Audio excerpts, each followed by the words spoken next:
Pues bueno, vamos a comenzar, ¿no?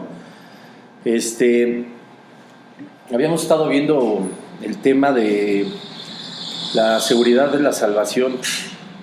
No habíamos podido continuarlo hace 8 días, pero hoy, bueno, vamos a retomarlo.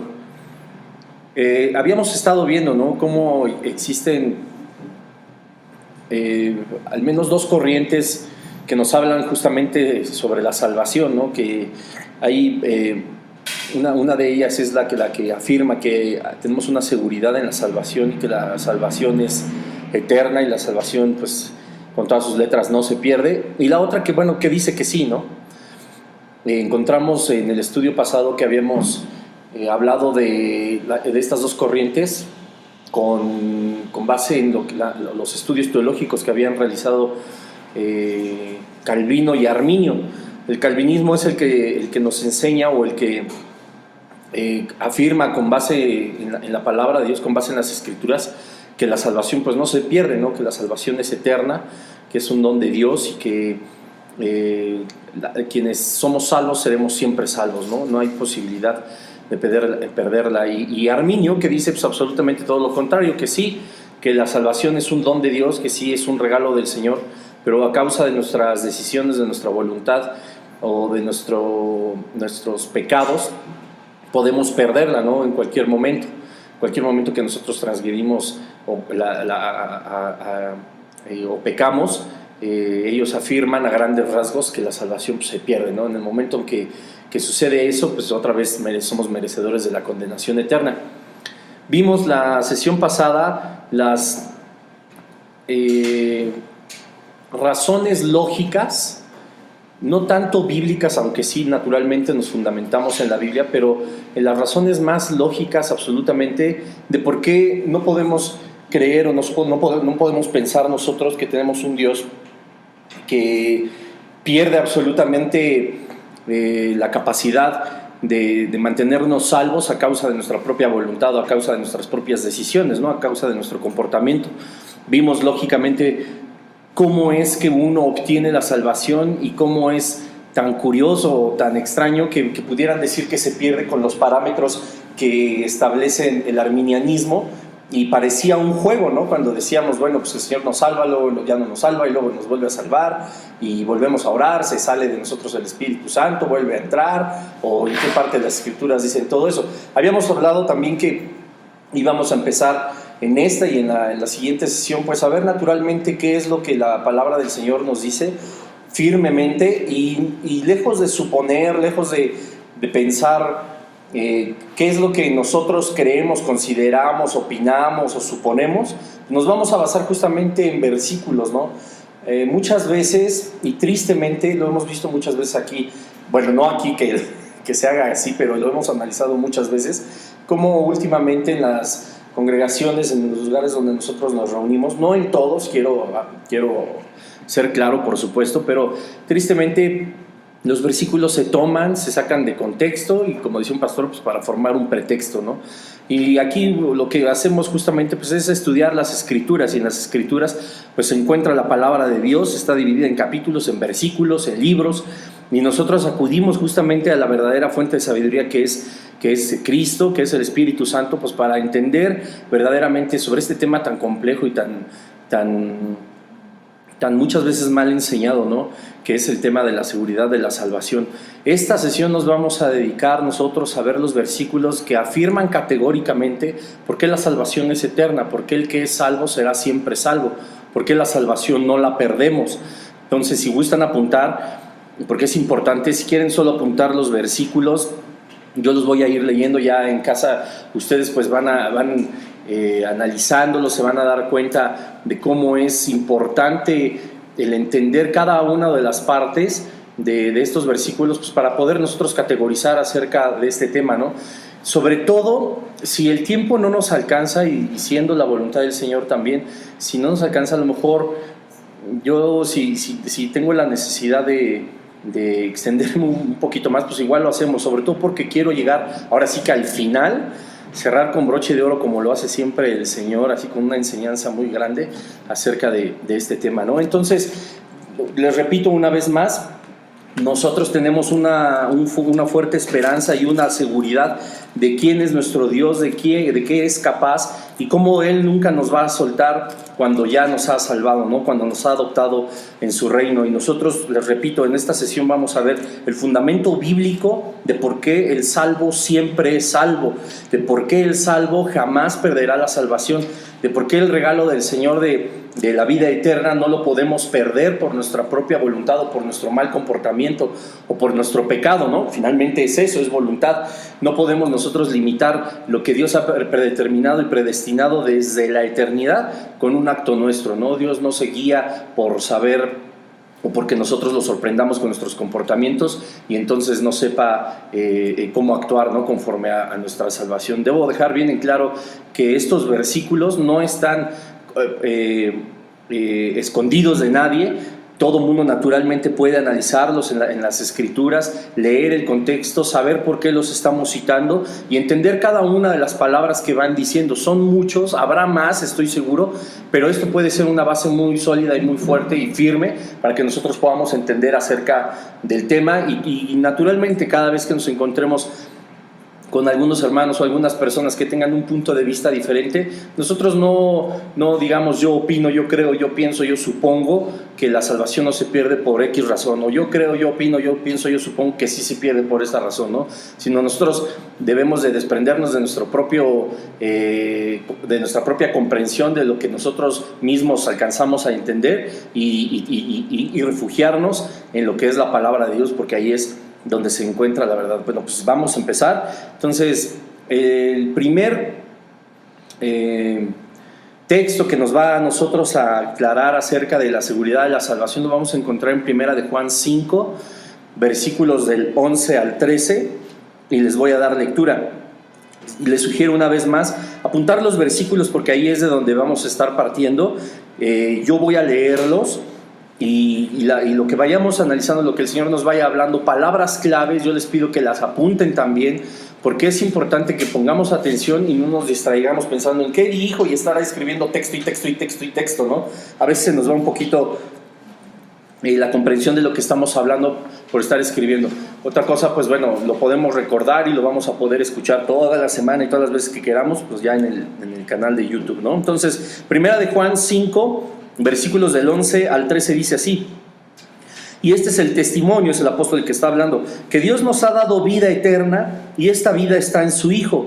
El que tiene al Hijo tiene la vida, el que no tiene al Hijo de Dios no tiene la vida. Estas cosas os he escrito a vosotros que creéis en el nombre del Hijo de Dios, para que sepáis que tenéis vida eterna y para que creáis en el nombre del Hijo de Dios. Tenemos, como les repito, que analizar todo el contexto de lo que estamos leyendo. Y aquí, más que revelación, yo se los he dicho también y lo he escuchado también de algunas otras personas, debemos de comprender que más que una revelación así mística o algo sobrenatural, que sí sucede naturalmente al leer las Escrituras, pero que muchos se jactan de tener, a veces ni siquiera es eso. A veces solamente es necesario leer con cuidado y leer bien lo que estamos diciendo, lo que está diciendo el Señor en su palabra y lo que nosotros estamos leyendo. Dice el apóstol: y este es el testimonio que Dios nos ha dado vida eterna. Ojo, y primer punto, el Señor es el quien nos la da. Esto lo hemos platicado en otras sesiones, lo vimos en la clase pasada. Dios nos ha dado vida eterna. Cuando nos dice que nos ha dado, no es porque nosotros la hayamos comprado, hayamos pagado algo para que Él nos la diera. Esta palabra dar significa regalar. Esto es por el afecto de su pura voluntad, es decir, porque Él quiso, a nosotros nos da vida eterna. Y la manera en la que Él nos da a nosotros vida eterna, dice aquí la siguiente parte, es a través de su Hijo Jesucristo. Y nos deja categóricamente claro que el que tiene al Hijo tiene la vida. Ahora, muchas personas podrán decir, bueno, tiene la vida, pero ahí no dice que la vida eterna. Dice que la vida, o podrían pensarse que la vida como la tenemos tú y yo, ¿no? Nuestra vida carnal, nuestra vida física, nuestra vida química, nuestra vida, todo lo que somos nosotros físicamente, ¿no? Pero no saquemos las cosas de contexto. El apóstol está hablando que Dios nos ha dado vida eterna. Ya se está refiriendo a eso, a una vida. Esta vida está en su Hijo, es decir, la vida eterna está en Cristo. El que tiene a Cristo Cristo tiene la vida, y el que no tiene al Hijo de Dios no tiene la vida. Aquí es muy sencillo. Vamos a ponerlo en forma. Dice que si nosotros tenemos a Cristo en nuestro corazón, nosotros tenemos vida eterna, ¿sí o no? Y quienes no lo tienen, ¿tienen vida eterna? Simple y sencillamente no. Aquí no habla, ni en ningún momento, ni siquiera en el versículo 13 dice que en algún momento tú puedas desprenderte de Cristo o Cristo ya no esté en ti para entonces perder la vida. No hay ninguna señal que nos diga a nosotros que podemos nosotros perder al Hijo de Dios para que entonces nosotros perdamos la vida. Sin embargo, sí dice quiénes la tienen y quiénes no. Aquí no habla de que en algún momento quien la tiene pueda pasarse al otro lado, a ser de quienes no la tienen. Sin embargo, sí nos enseña el versículo que quienes no la tienen pueden pertenecer al lado de quienes lo tienen. ¿Me doy a entender? Es decir, estamos aquí hablando solo de dos grupos, y de dos grupos que solamente uno de ellos tiene una transformación. El primero no se transforma. El que tiene al Hijo tiene la vida, y el que no tiene al Hijo no tiene la vida. ¿Cuál de estos dos grupos puede transformarse? A lo largo de toda la escritura, de toda la Biblia, vemos que solo el segundo grupo es el que puede llegar a transformarse. El que no tiene al Hijo no tiene la vida, pero si tiene al Hijo o llega a tener al Hijo, va a tener la vida. En las escrituras no hay ningún lugar en donde nos diga que es al revés, que quien tiene al Hijo va después a perderlo, ¿no? No hay ningún lugar. Y dice el versículo 13: estas cosas os he escrito a vosotros que creéis en el nombre del Hijo de Dios. Ojo, les está hablando ya a personas como tú, como yo, que pertenecemos al reino, para que sepáis que tenéis vida eterna. Le está hablando a personas que están congregadas, ¿estamos de acuerdo? Estamos congregados, y Juan les está escribiendo, nos está escribiendo a nosotros, y nos dice: les estoy escribiendo a ustedes que ya creen en Dios, que ya creen en Jesucristo, para que sepan que tienen vida eterna. ¿Qué razón habría para que Juan les dijera: deben de saber que tienen vida eterna? Seguramente las dudas de la salvación existían exactamente en la época del apóstol Juan. Entonces les dice: para que sepáis que tienen vida eterna y para que creáis en el nombre del Hijo de Dios. Cuando tú tienes vida eterna es porque creíste en el nombre del Hijo de Dios. Cuando tú tienes vida eterna es porque Cristo, el Hijo, ya vive en ti, según 1 Juan 5. ¿Estamos de acuerdo? Entonces veamos aquí todas estas tres fases. Se habla justamente de una vida eterna, de una vida espiritual. Segunda fase, se habla de dos grupos, uno que tiene transformación y otro que no la tiene. El que tiene transformación es el que no tiene la vida y nace de nuevo y puede alcanzar la vida eterna y jamás perderla. El primer grupo, el que ya lo tiene, no tiene ninguna transformación, la tuvo en su momento, pero aquí jamás dice que en algún momento, creyendo en el Hijo de Dios, creyendo en la vida eterna, teniendo la vida eterna, pueda pasar a ser del otro grupo. No nos enseña aquí la Escritura eso. Y en tercer término, nos enseña que se está refiriendo a una iglesia que conocía de Dios y que muy probablemente tenía dudas acerca de la vida eterna, de su vida, ¿no? Si la podía perder, si no la podía perder, si de verdad existía. Y dice: para que sepáis que tenéis vida eterna y para que creáis en el Hijo de Dios. Me llama la atención cómo aquí el orden está invertido. Porque, por ejemplo, ¿en qué momento nosotros adquirimos vida eterna? En el momento que nosotros creemos en Jesucristo, ¿cierto o no? Ojo, para quienes están escuchando también esto, no solo el creer, porque yo puedo decir que creo en Jesús, eso no nos va a dar la vida eterna. Nos va a dar la vida eterna que confesemos su nombre, ¿no? Que lo reconozcamos como Señor y Salvador, que nos arrepintamos genuinamente de nuestra vida y nos entreguemos por completo a Él. Eso es a lo que se refiere con creer, no saber que existió, no saber que pertenece a una religión, no saber que se menciona en la Biblia, en el libro de Moroni, no saber que se menciona en el Corán. Jesucristo está por todos lados, pero eso a nosotros no nos hace salvos. Entonces, nosotros primero creemos y después Él nos regala vida eterna. Dice, nos da vida eterna, ¿cierto o no? Pero ¿por qué aquí el apóstol dice: para que sepáis que tenéis vida eterna y para que creáis en el Hijo de Dios? ¿Por qué aquí está invertido? ¿Por qué el apóstol invierte el orden? Muy sencillo. Cuando alguien se adquiere la vida eterna, llega un momento, y creo que a muchos de nosotros nos ha pasado, si no es que a todos, llega un momento en que vivimos una vida cristiana, pero en realidad no estamos creyendo a Dios, ¿no?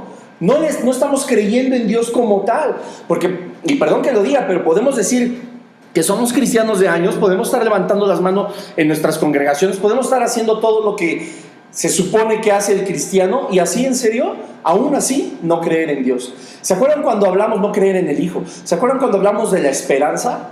De cuando nosotros según nosotros tenemos una vida cristiana muy sólida, una vida espiritual muy sólida, pero todas nuestras acciones, nuestra depresión, nuestra inseguridad, nuestra ansiedad, nuestra tristeza, todo lo que nos afecta es más una evidencia de que ni le estamos creyendo en Él como nuestro Dios y nuestro Salvador, que el solo decir, ¿no? Entonces por eso el apóstol dice, para que sepáis que tienes vida eterna, yo te aclaro que en Cristo está la vida eterna y nadie te la va a arrebatar, y para que creáis en el nombre del Hijo de Dios, para que creas en Cristo. Porque imagínate, ¿tú de qué manera sabrías que yo soy multimillonario? Ustedes ya me conocen, pero si ahorita yo les dijera, yo soy ultramultimillonario, ¿me creerían? Pero ¿qué tal que les digo, volteen allá afuera, hay un Ferrari para cada uno, yo se los regalo? Sí. Entonces me creerían, ¿cierto o no? Dirían, no, pues sí, tiene todo. ¿En serio? Sí, son de ustedes, llévenselos, ¿no?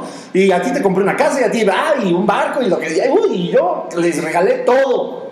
Les di muchas cosas, ¿cierto o no?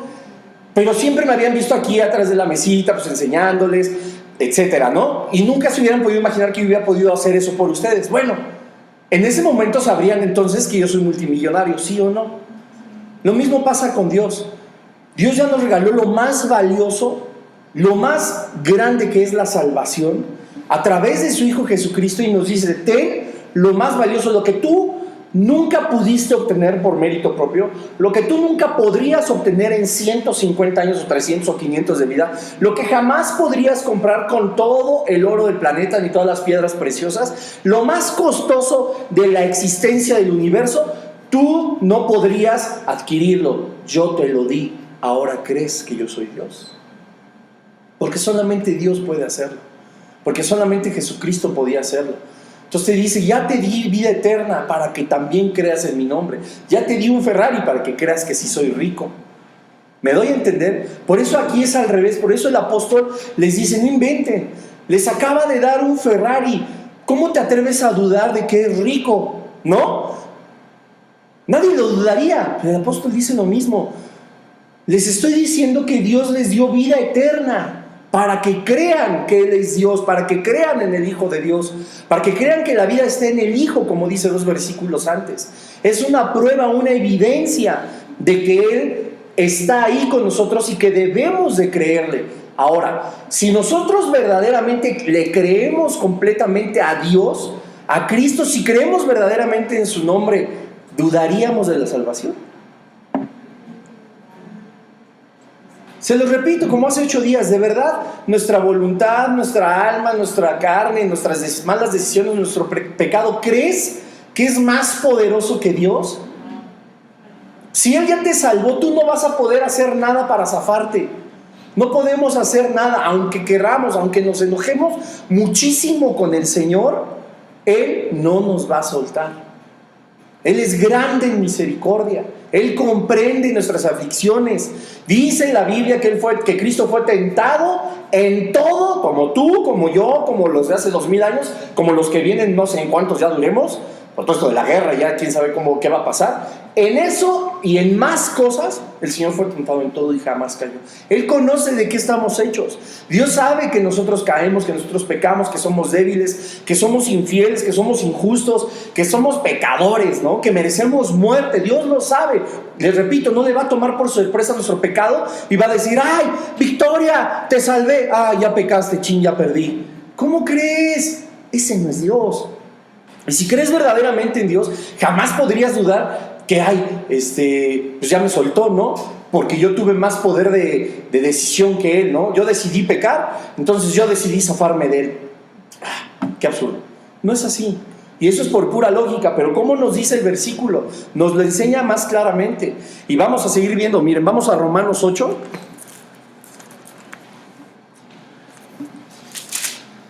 insisto, hay muchos versículos más, pero esto es una muy buena base para poder estudiar el tema. Dice Romanos 8, del 38 al 39. Genial, yo estoy en Hechos.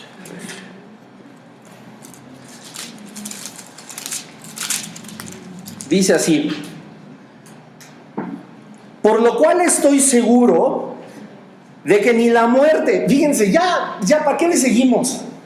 O sea, ni la muerte, ni la vida, ni ángeles, ni principados, ni potestades, ni lo presente, ni lo porvenir, ni lo alto, ni lo profundo, ni ninguna otra cosa creada nos podrá separar del amor de Dios que es en Cristo Jesús, Señor nuestro. Nada nos puede separar. Entonces, vamos a usar un poco de lógica dentro de estos dos versículos para nuestros amigos los arminianos. A ver, si nada nos puede separar del amor de Dios, ojo, ni la muerte, porque Cristo venció la muerte, ¿no? Dice, ni la vida. ¿De qué vida está hablando aquí? ¿La vida eterna? ¿O habla de todo lo que rodea nuestra vida? Del mundo, la vida, lo que tenemos tú y yo, gracias al Señor, desde que abrimos los ojos hoy y hasta que los cerremos esta noche.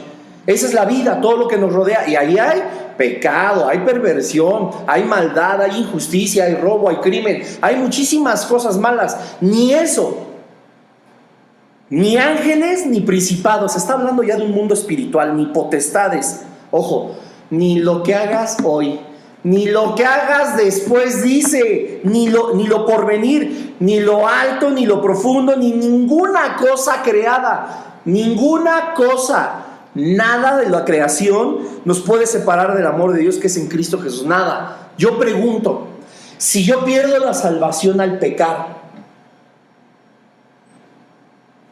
entonces Cristo me deja de amar. ¿Cómo puede amarme y no darme salvación? Contradice a Juan 3:16. Porque de tal manera amó Dios al mundo que ha dado a su Hijo unigénito para que todo aquel que en él crea no se pierda, mas tenga vida eterna. No se pierda. Aquí no dice para que todo aquel que no peque no se pierda. Dice que Juan 3:16 dice que el que cree en el Hijo de Dios, y aquí lo dice también 1 Juan 5, no se pierde. Ahora, el que no cree, pues ese sí, por la pena, pero no perdió nada. Quizá perdió, lo único que pudo haber perdido fue la oportunidad de alcanzar la vida eterna. Eso, la oportunidad de alcanzarla, no que la tuviera y después la perdiera. ¿Me doy a entender?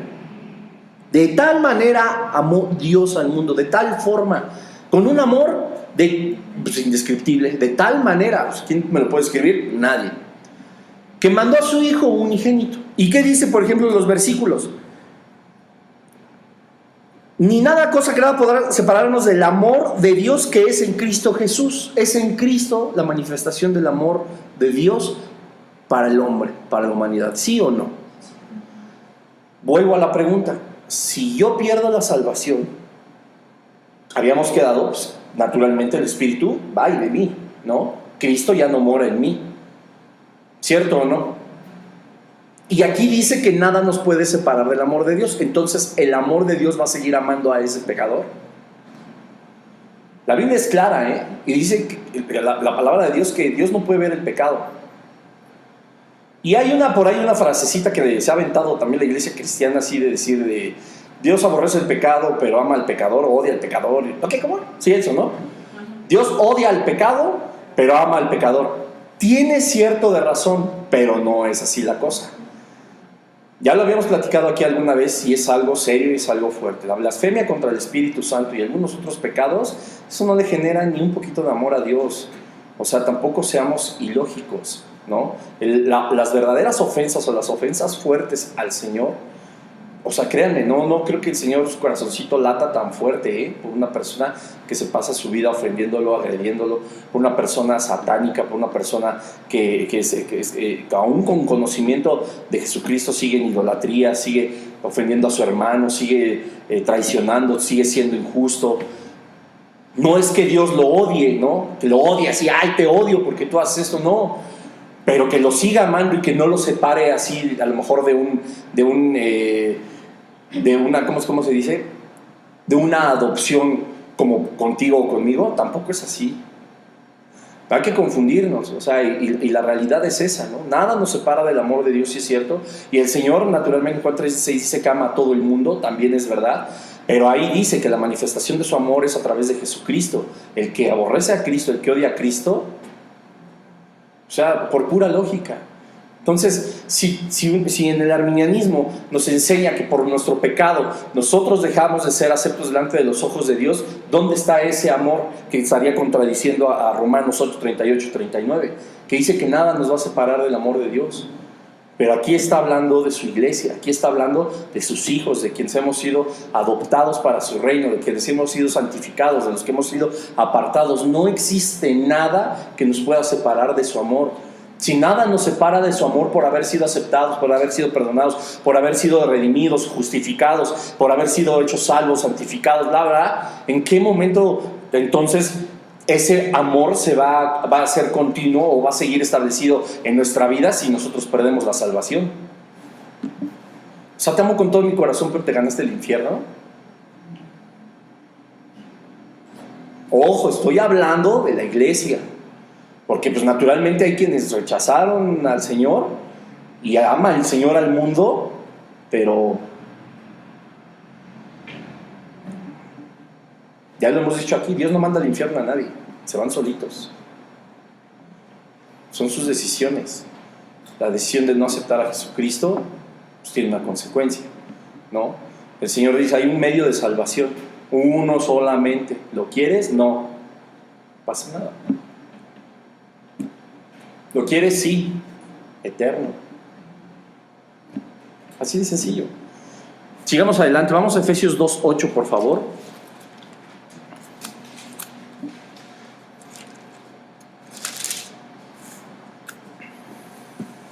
Fíjense nada más, esto es de lo que hablábamos, este es otro versículo pues, que nos enseña naturalmente acerca de la seguridad de la salvación. Dice, porque Efesios 2, capítulo 2, versículo 8, porque por gracia sois salvos por medio de la fe, y esto no de vosotros, pues es don de Dios, no por obras para que nadie se gloríe, ¿ok? Fíjense, aquí hay algunos aspectos que nos van a enseñar. Aquí obviamente no dice, ¿no?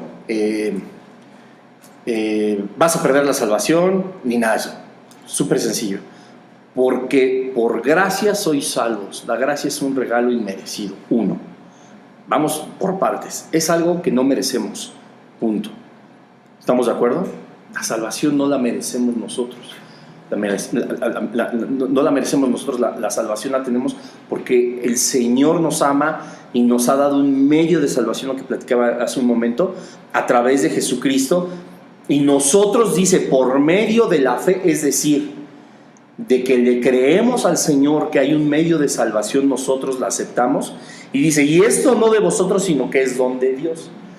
Si hubiera una sola obra que nosotros hiciéramos para merecer la salvación, sería decir, acepto.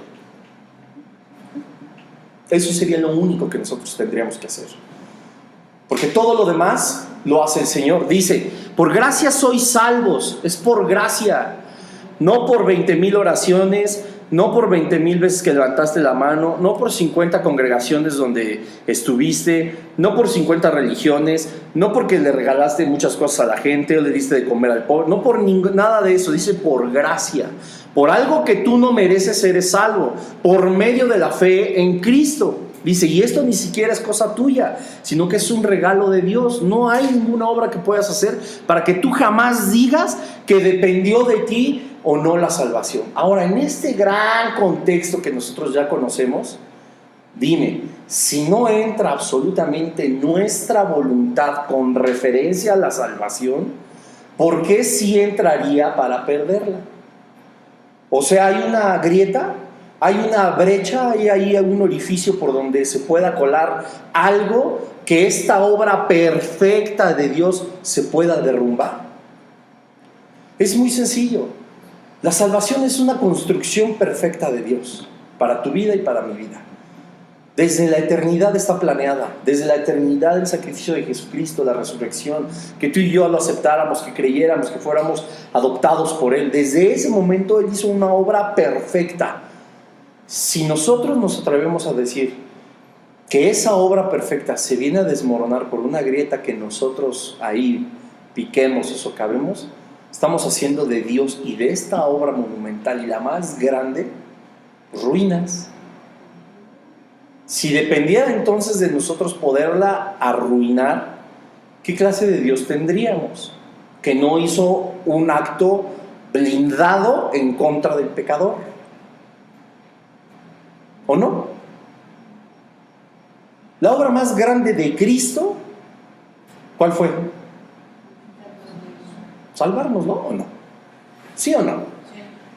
En eso, todo esto, desde el primer versículo hasta el final, es eso, salvarnos. Salvarnos. Es la monumental obra de Dios a través de Jesucristo. La salvación del mundo, la salvación de su creación. Así de simple. ¿De verdad creen que no estaba blindada como para que nosotros tuviéramos la oportunidad de destruirla? Porque la salvación de los 7,000 millones de personas o 55,000 millones de personas que han existido o cientos y miles de millones de personas que han existido es exactamente la misma y el mismo diseño que es para uno, para ti o para mí. Es exactamente igual. Es un plan perfecto. Y tuvo que tener solamente a una persona perfecta para llevarlo a cabo, ¿cierto o no? ¿Hubo imperfección en algo? Imperfección en Cristo, imperfección en su sacrificio, imperfección en su resurrección, imperfección al elegir a los apóstoles, imperfección en su nacimiento, imperfección cuando fue María cubierta por el Espíritu Santo. ¿Hubo algún momento que fuera imperfecto? Es una obra perfecta. Dios es perfecto. Dios hace todo perfecto. ¿Cómo nos podemos atrever a decir que esa obra de salvación que nos da por don, por regalo, por gracia, no por nada que nosotros podamos hacer, cómo podemos decir que esa obra perfecta tiene una fisura para que nosotros la echemos a perder? ¿De verdad? Por pura lógica. Por eso la Biblia dice: no depende de ti ni de nadie para que nadie se gloríe y nadie crea que estas obras tan maravillosas pueden ser hechas o deshechas por voluntad humana, ¿no? Hemos hablado aquí de la inhabilidad que tiene el ser humano para buscar a Dios. ¿Y nosotros lo buscamos o Él fue el que nos encontró? Dice la palabra, ¿no? Yo le amo porque Él me amó primero, ¿no? ¿Qué crees? Dios me ama. ¿Notó cuánto yo le amaba a Él? ¿Ahora Él ya me ama? No, pues ¿cómo? Jamás. ¿Qué obra de carácter espiritual, monumental, así del tamaño de nuestro Señor, del tamaño de sus proyectos, de sus propósitos, de sus designios, y esta la culminación de todo su poder y de un plan maestro increíble como es la salvación? ¿Cuál de algunas de esas nos podríamos nosotros asemejar a hacer? A veces no salvamos a alguien del hambre, o del frío, ni a nosotros mismos a veces.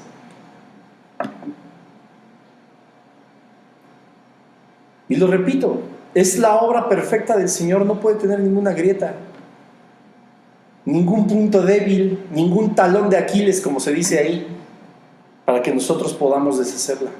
Él la hizo en nosotros. ¿Nosotros qué? Claro, sí, pecamos y todo esto, y vamos a hablar también un poquito más adelante de que eso tampoco nos da derecho a hacer lo que se nos pegue la gana, porque salvo siempre salvo. Lo vamos a analizar, porque eso también es de mucho cuidado. Pero por eso dice: por gracia somos salvos por medio de la fe en Cristo, y no de ustedes, sino es don de Dios. No tiene nada que ver. La salvación no tiene nada que ver contigo ni conmigo.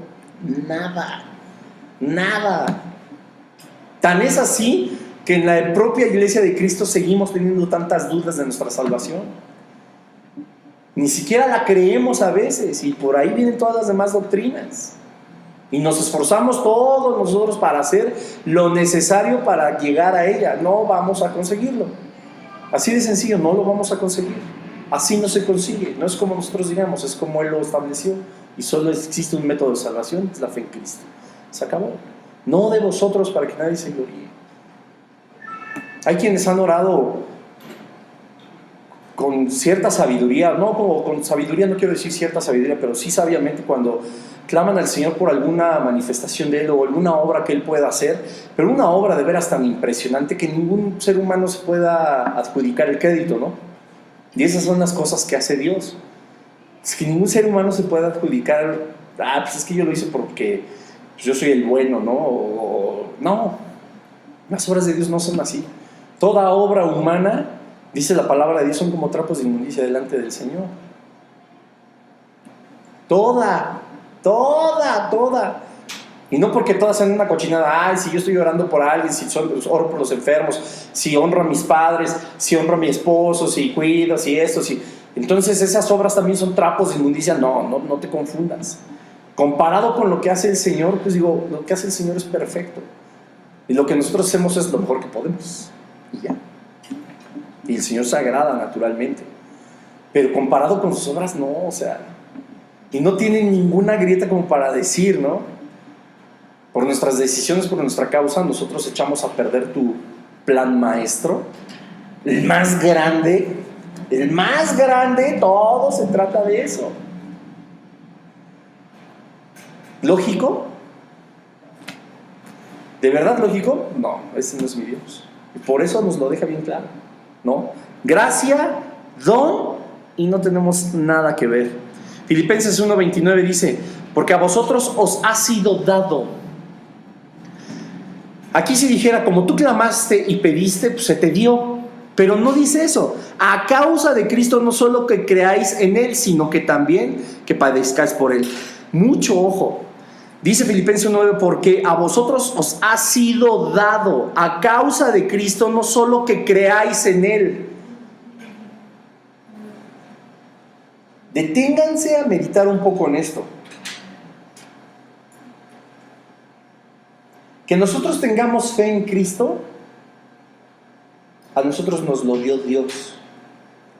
Nosotros no lo generamos. Nosotros no generamos la fe en Dios. Es por un don de Dios, por la gracia del Señor, por su misericordia, que a nosotros nos es dada la capacidad de creerle. Porque a vosotros os ha sido dado a causa de Cristo, no solo que creáis en Él. No solo eso, sino que también padezcas por Él. Bueno, ya hablaremos en algún momento sobre este versículo que tiene mucho que ver con misiones y muchas cosas. Pero vean aquí cómo nos deja bien en claro que la capacidad de creer en Él, además de la de padecer, nos ha sido dada por Él.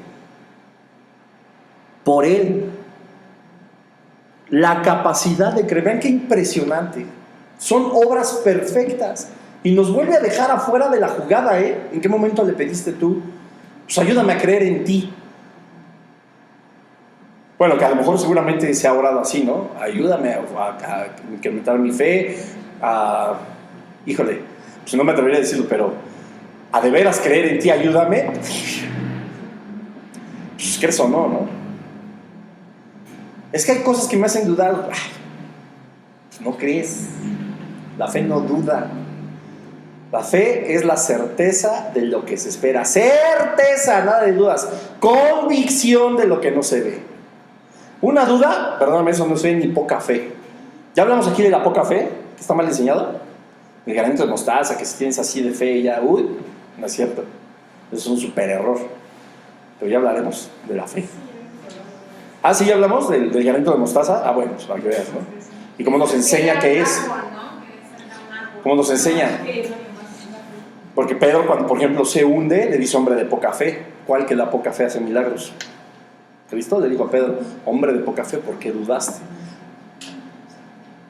¿Cierto o no? Y la semillita dice, si tienes fe del tamaño de un grano de mostaza, no dice tamaño, dice como el grano de mostaza. ¿Y cómo? Después lo vimos en el Evangelio, cómo es el grano de mostaza. A la verdad es la semilla más pequeña, pero es la que más crece y va creciendo hasta convertirse en una de las más grandes hortalizas, tan grandes que las aves de los cielos hacen sus nidos en ellas. Así es nuestra fe. ¿Cómo? Así. pero tiene que crecer hasta convertirse en ese árbol, ¿no? Esa es la fe, y esa es la fe que demanda Cristo, como el grano de mostaza, no del tamaño. Porque si fuera así de chiquito, porque la semilla es así, ¿por qué le dijo Jesús a Pedro, hombre de poca fe, por qué dudaste? Se hundió, ¿por qué? Por su duda, por su poca fe. La fe no acepta duda. Entonces, Dios nos enseña en Filipenses 1:9 cómo a nosotros nos dio la capacidad de tener fe en Él. Ahora ya nos la dio. No la guardes en el buró. No la guardemos en el momento que cerramos la Biblia, ya se quedó guardada, o que apagamos la prédica, o que salimos del estudio. Pues la fe no está hecha para guardarla, la fe está hecha para tenerla activa. Y si ya tenemos la capacidad, pues hagámoslo. Y de creer justamente en Él, de tener fe en Él, y que todo es por Él y para Él. ¿En qué momento dice y nos enseña todo esto? Que la obra monumental de la salvación y la seguridad que nosotros tenemos en Dios de que nada nos separa de su amor, no tiene nada que ver con la fe en Él. Tiene que ver todo. Tan es así que si no hay una fe verdadera en el Señor, y tú hiciste tu oración del pecador y levantaste la mano, pero en serio no hay una fe firme, fuerte, así como un roble en Él, no eres salvo. Ya. ¿Cuál que pierdes? No tienes, no puedes perder lo que no tienes. Y Él nos dio la capacidad. Nos ha sido dado, dice aquí.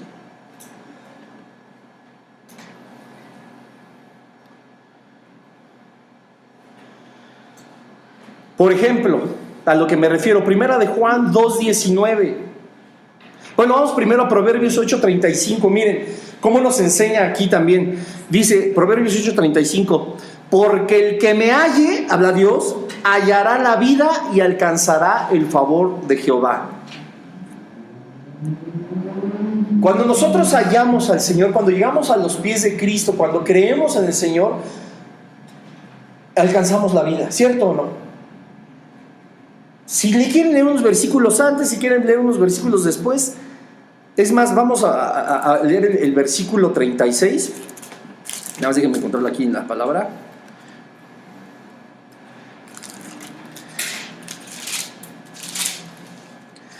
Versículo 35: porque el que me halla hallará la vida y alcanzará el favor de Jehová. Aquí no dice, y en algún momento te vas a ir. Habla de un segundo grupo, versículo 36, mas el que peca contra mí defrauda su alma. Todos los que me aborrecen aman la muerte. Es decir, aquí no está la vida, está la muerte. ¿Qué es que me aborrecen? Que no lo quieren, que no lo aceptan, no lo reconocen. Mas el que peca contra mí, ¿quién peca contra Dios? Digo, claro que nosotros lo hacemos aún siendo sus hijos, pero aquí se refiere el proverbio, el que peca contra mí defrauda su alma. Es decir, si tú no me aceptas, tu alma se defraudó, se corrompió, camina al infierno. Todos los que me aborrecen aman la muerte. Simple. ¿No amas a Dios? ¿No amas la vida? No, pero es que tampoco. No se puede. No, es que ¿cómo voy a amar la muerte? No amas la vida. Pero estoy vivo. Esa no. La vida eterna. La vida en Dios. Ser salvo. ¿Tú no lo amas? Entonces amas la muerte. No la amo. Al rechazar a Dios, amas al mundo. Al convivir con el mundo, no convives con Dios. El darle crédito al mundo y darle amor al mundo es odiar al Señor y no darle amor a Él. Y el que no ama, no, pues yo X. No. Con el Señor no es así. Entonces, una vez más nos enseña el proverbio aquí 35 y 36, dos grupos: quienes le aman, quienes no le aman, quienes tienen la vida y quienes no la tienen. Jamás se refiere aquí una vez más a decir, tienes la vida, pero por tu pecado y porque no me obedeciste, ya para eso para mí es que me aborreces, entonces mereces la muerte. El plan de Dios, lo volvemos a platicar, es perfecto. No tiene fisura para que en el momento en que nosotros metamos la patota, entonces perdamos y derrumbemos ese plan perfecto. No tenemos la capacidad.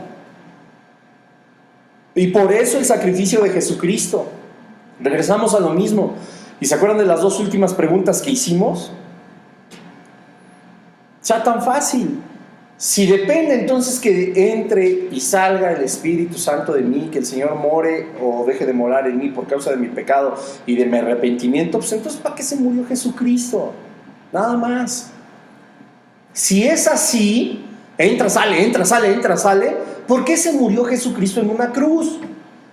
Si podemos hacerlo de esa manera. El Señor vino para pagar tus pecados pasados, presentes y futuros, dice la Escritura, ¿sí o no? Y entonces si se sale de mí, entonces ya no pagó el que hice en ese presente y me quedaré condenado porque tampoco pagó mis futuros. Pues contradice la Escritura. Y por otro lado, segunda pregunta, si fuera verdad que yo por arrepentimiento nada más pudiera volver a hacer que el Espíritu Santo more en mí y por mala conducta vuelve a salir y por un nuevo arrepentimiento vuelve a entrar en mí y todo eso, ¿cómo podemos nosotros pedir arrepentimiento genuino si el Espíritu ya no mora en nosotros? Y esa es su función. Yo pierdo la salvación, ¿cómo me arrepiento si no tengo al Espíritu Santo de Dios? El humano no produce arrepentimiento, solo remordimiento. El arrepentimiento es espiritual y es a través del Espíritu Santo de Dios, nada más. Pequé, lo perdí mi salvación, ¿cómo me arrepiento? Si ya no lo tengo. ¿Cómo me arrepiento? Dos preguntas. Entonces, ¿qué pasa? O vamos ahora sí, ¿qué pasa con los cristianos de años y eso y de pronto al mundialazo, ¿no? Por las tortas. Aquí hay de dos sopas. Puede ser un gran lazo de Satanás y que es de veras bien doloroso, porque a muchos de nosotros nos ha pasado muchas cosas, y pecas y metes la pata y le das la espalda al Señor, y eso no quiere decir que pierdas la salvación. Es más, el Señor, fíjense, ahorita esto me lo pone el Señor en el corazón decirlo, hasta el Señor va por ti a palos cuando andas así. ¿Cuál que perdiste la salvación? Si la pierdes, pues que ya no le interesas. Va por ti a palos, y va otra vez. Esa es la realidad. Y a veces somos muy tercos y a veces muy rejegos, pues más. Pero no dice el Señor que el pastor deja las 99 por una descarriada, y no dice que se alegra y hace fiesta por la que regresó. Aún dejando a 99 fue por la perdida. Entonces, si somos hijos de Dios, ¿qué dice? ¿No? Dios disciplina y azota a todo el que recibe por hijo. Eso es amarlo y es traerlo al redil una vez más. ¿Cuál que pierdes la salvación? Pues entonces al Señor ya no le interesas, porque se preocuparía solamente por las ovejitas que tiene en el corral. No, Jesús fue por la perdida. Jesús va por nosotros si nos perdemos. Pero también esto tiene una gran diferencia con quienes nunca fueron salvos. Y esto no significa que hayan perdido la salvación. Que sean cristianos que de años y después ya se aventaron un mundialazo, y muy posiblemente muchos de esas personas no sean ni cristianos. Y los arminianos dicen mucho, y lo veríamos la siguiente sesión, pero me parece que es bueno hacerlo desde ahorita. Primera de Juan dice, es que hablan y dicen, es que eran cristianos, pecaron, perdieron ya la salvación y se van a condenar al infierno. Esas personas existen, quienes estuvieron en las iglesias cristianas, quienes se supone que recibieron al Señor y levantaban las manos, quienes tocaban en alabanza, quienes oraban, quienes iban a los campamentos y hacían un montón de cosas. Y dice la palabra a esas personas, el mismo Señor les dice, ¿no? Apartaos de mí, hacedores de maldad, yo no los conozco. Pero Señor, nosotros echamos fuera demonios en tu nombre, predicamos el evangelio, le dimos de comer a la viuda, al huérfano, visitamos a la gente en las cárceles. Esa era la verdadera religión. Me comporté, me guardé en santidad y todo. Un montón de cosas, ¿no? Y el Señor les dice, ay, apartaos de mí, hacedores de maldad, yo no los conozco. ¿Perdieron la salvación? No. Primera de Juan 2:19 nos dice, salieron de nosotros, pero no eran de nosotros, porque si hubiesen sido de nosotros, habrían permanecido con nosotros, pero salieron para manifestarse que no son de nosotros. ¿Cuál que perdieron la salvación? Nunca la tuvieron. ¡Auch! O predicamos.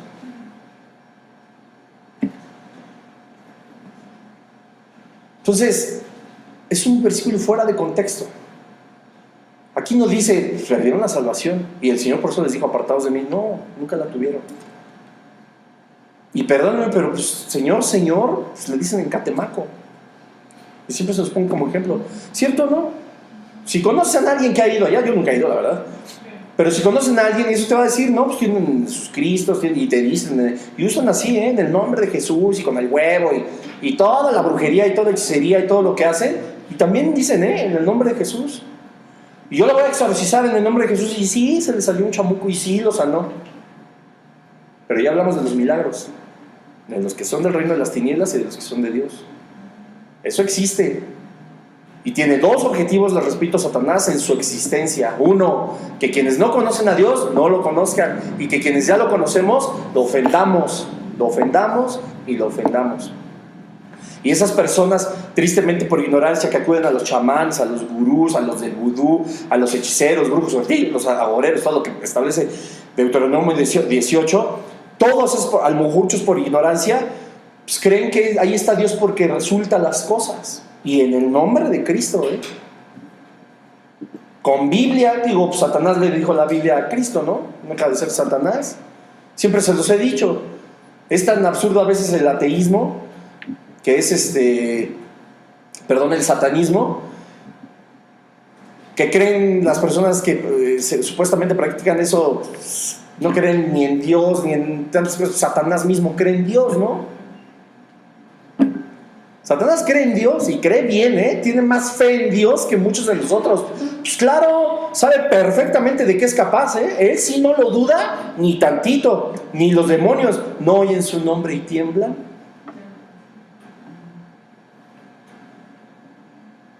Es que yo creo en Dios, pues sí, también Satanás, no deja de ser Satanás, o sea, no es así la cosa. Entonces, aquí es claro, nunca fueron salvos. Y quiero terminar con un versículo. Les repito, hay algunos más. Si quieren, apúntenlos, se los voy a dejar rápido y ahí ustedes lo checan. Pues obviamente Juan 3:16, Salmo 37:28, también léanlo. Primera de Corintios 15, del 1 al 2. Y Romanos 4, 20, 21. Pero quiero terminar con 4 versículos que de verdad, estudiando, y por la misericordia de Dios, yo no tengo nada que jactarme, al contrario, vergüenza me debería de dar, pero de verdad a mí me dejó sorprendido el Señor en estos versículos. Dice Hebreos 7, 22, 25. Por tanto, Jesús es hecho fiador de un mejor pacto, es decir, Jesucristo. Bueno, ahorita se los explico.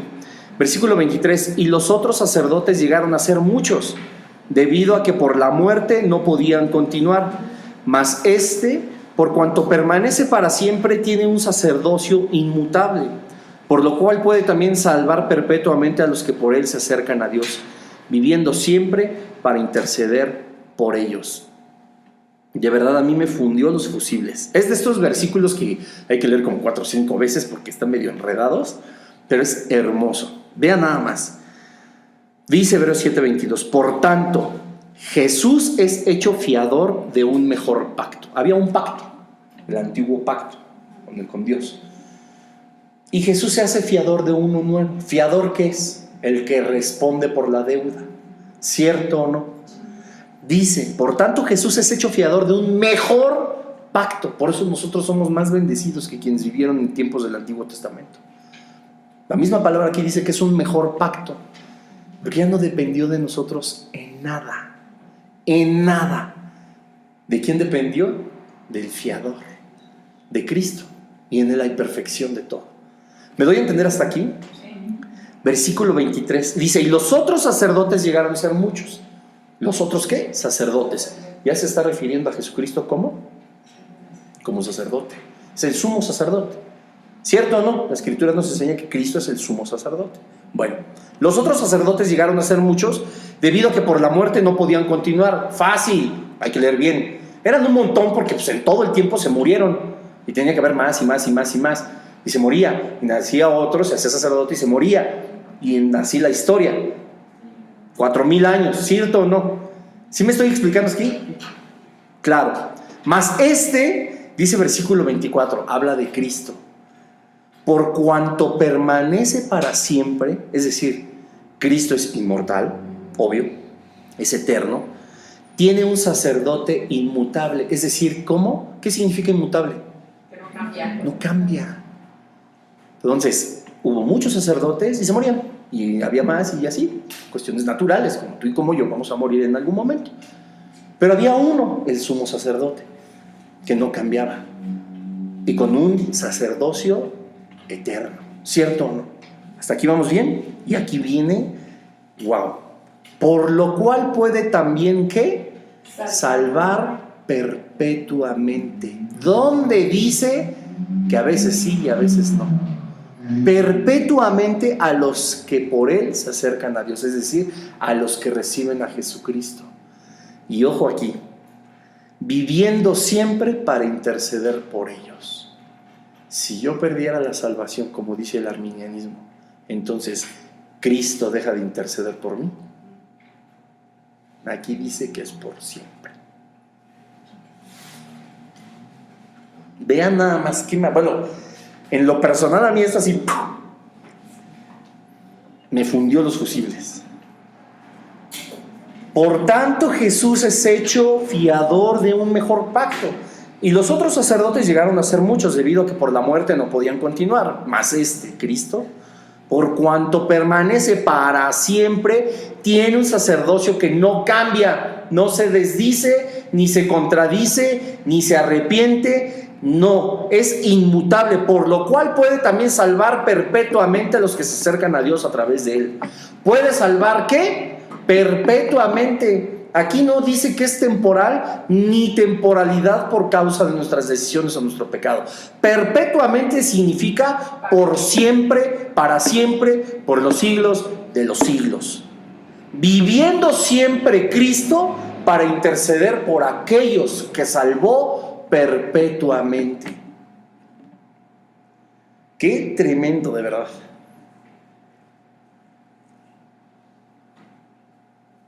Una maravilla.